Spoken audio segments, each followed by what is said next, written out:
temples and religious deity they worship in this place, and also celebration dining. This one is the locals they call it Eid.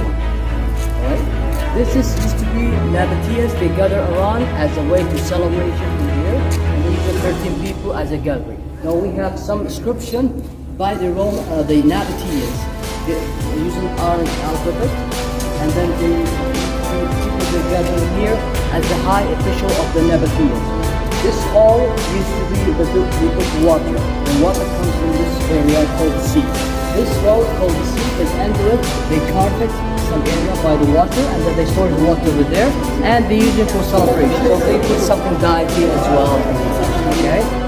And when we go to here inside, for me, do not touch this rock or anything. Okay? Yeah, okay. Excuse us. No problem. Whoa, there's 100. You cannot count them all. There's a lot. That's a lot.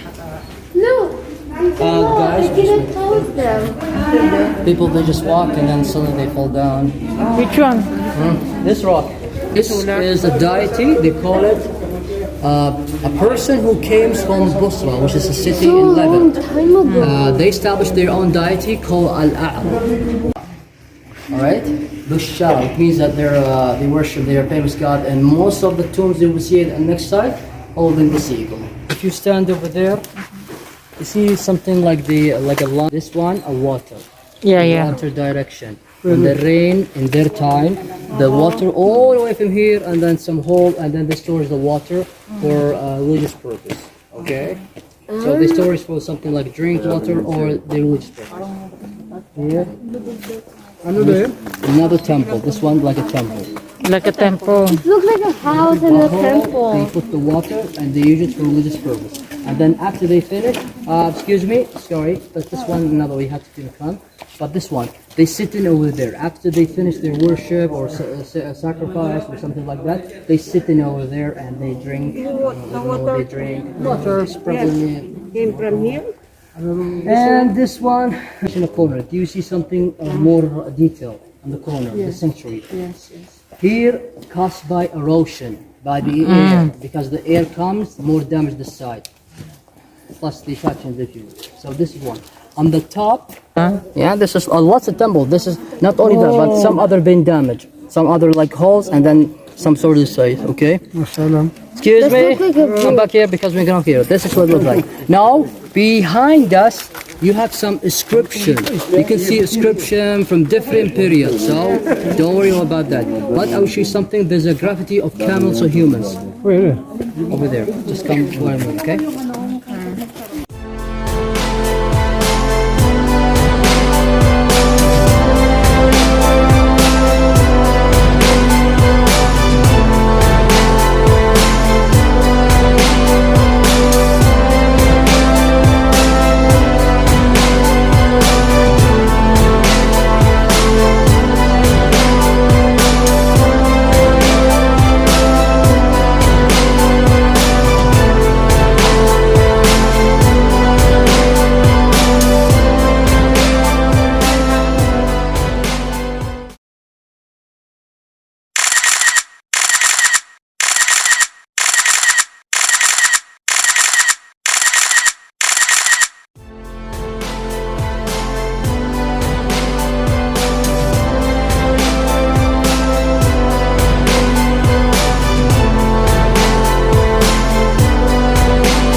So the Paleolithic age or the Stone Age, okay? And 7,000 years ago, we get in the Bronze Age, okay? And 3,000 years ago, that's 950 BC, we have the first civilization in this area which called Dadan. And this civilization extend, and the name was changed to become Lahyan, and later we have the third civilization which called the Nabatean, okay? After the Nabatean we have the Romans, and later in the 7th century we have Islamic civilization called ALULA. or Amabiyat. Okay, Qur'an. people used to live here up to the 13th century. In 13th century, from 1250 up to 1982, people used to live in this city, which is called the Old Tower. And we have this special pyramid made by stone, and it's known as a sundial, or the local name it's called At-Tantura. Okay, again in Arabic. طبعا about Dadan and Lahyan, we talk about Arab came from the south. Yeah, because you said Lahyan. Did they stay there or just move to the old city? No, the same place. And we talk about Nabatean, they came from the north, from Yes. Petra. Okay, and later we talk about the Romans, and later we talk about Islamic civilization. So different people moved Yeah, different into people, the same different area. civilization. Yeah, but inscriptions, you can see the alphabets of the Hellenic. You can make your name. Also, we have some picture where the archaeologists excavate in that place. Even this is the tools that you use it for digging or removing something from the art found in the excavation area.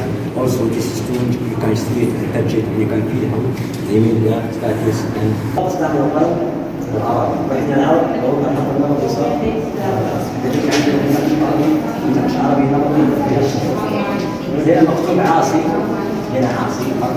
Okay, if you look to the map here, you can see this is the Arabian Peninsula. Okay, so the short route from north to south through this land, and this is the land. This is where we are. Okay, and as you see, this place is very good place because it's already got only 2 access.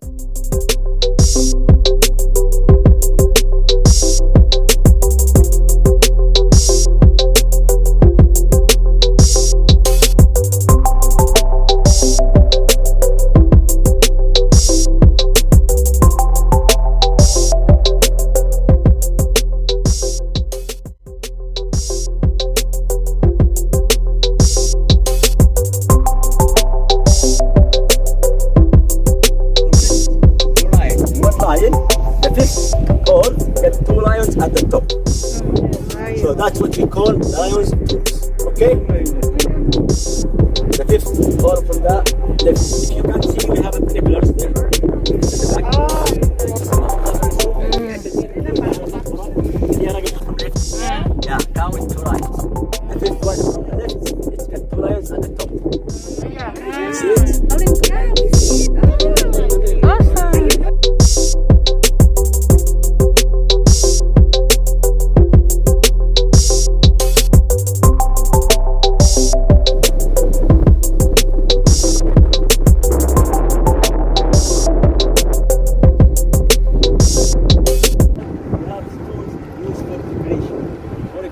We have this one. You can see they carve a snake. This one. Yeah. عندنا هنا اخراج الصخور لها عده استعمالات، في صخور للارضيات، في صخور للجدران، في صخور للاسقف، وفي صخور ايضا للزين. عندنا سيركل في الباك that's a grinding stone.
and it's around 2 meters and a half deep, and it's used for purifying the people. When they want to pray to the God, they have to purify themselves because this is the holiest temple. Okay, the other temples they just need to purify and use any water, but in this one they have to use the water in this pool, and the water is full by inscriptions from inside and outside, and also there is 3 steps to don't make you From sink where? inside. From where is the water? Yeah, the water there is a well. There is a well before the Just pool. coming Yeah, from there is the... a well. And also they have a smart way to just bring this big stone. They already cut it from the corner there, and they just brought the trunk of the trees, like the sheep when they release it or launch it into the sea. It's the same. They roll the huge stone up, they hit the proper place. After that, they start carving, because if they carve it there and roll it, what will happen? It will be broke, right? So the easy way to just bring the big stone in one piece and later they carve it. It's the same with the statues, because we found statues here which was 2-ton weights.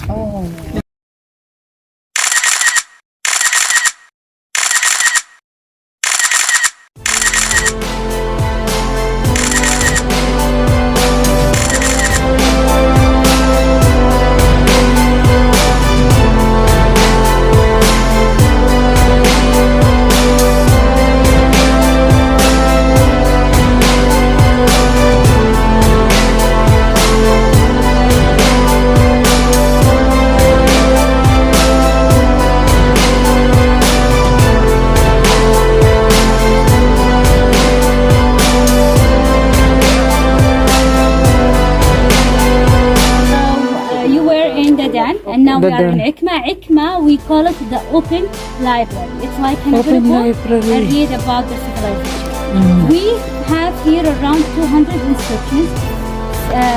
Some of the archaeologists, they say that maybe around 600 inscriptions. However, what we study is only 196 inscriptions. When we study the inscription, we find a lot of things about their religion and politics and social life. So about the religion, they have only one God. So when you go to the Nabutin, you're gonna see they have multiple gods. You've been in Al-Hijr? Yes. So they have multiple gods when you go to the Diwan. They follow multiple gods, many gods. However, with the Danik, they only have one God. Yes. And it's called Dhu Ghaiba. Dhu Ghaiba. Dhu Ghaiba. Ghaiba, it's an Arabic word. It's Arabic word, yes. And it's a noun. And it means the absent. It doesn't appear all the day. It's The like the absence. sun or the moon. So their God is probably the moon. Yeah. Also, we find that they came from different places. They are not only from ALULA. In 27 inscriptions, they mention that they came from Badr. Badr, it's a small town near to or between Mecca al-Mukarramah and Medina al-Munawwara. And also some of them, they mention some of the towns near to north part of Saudi Arabia, to Grayat. So they came from different places. They're not only from ALULA. Also, behind you in the filling row over there, we find 14 king names. 14 That king one? names. Yeah, this is the Yeah, filling that rock. The rock covered with the inscriptions, we find 14 king names, and when we study the names, we find out that they are the people who run the country or they run the kingdom at that time. They are only one royal family. Okay. And because they are relative to each other, you can find the father, the son, the uncle. So the kings, they are relative to each other. You can see the family trees. Okay? And also I'm going to show you here the different kind of script. Yeah. So Take here care, in my dear. IKMA, we have two different type of script. The one in the right, it's a normal script, everybody can do it. What in Indian language? Language, it's a Dedanic language. Dedanic. In the left, it's we call it the 3D script. 3D, ah? Yes, they try to highlight. They have 3D That time Ayun, nakikita niyo po yan. Parang ano yan. So if Hindi you siya Arabic. Pero yeah, if you iba. look over there in that filling grove, Tapos some ito of the iba rin. Iba rin yung archaeologists sulat we dyan. think that it's suspicious people at that time. Because most of the inscriptions over there, it's a 3D inscription. Nice. They need a professional guy to Okay. do the script for them. Because at the time, many gods, huh? Many gods they worship. Here with the Titanic, they only have one. one God. God, huh? Back 10,000 years ago, like that. 2,500 years old. All the But, inscriptions here. but the Prophet Moses is king, huh, at the time. Ayan yung mga kanilang first writing. Napakagaganda.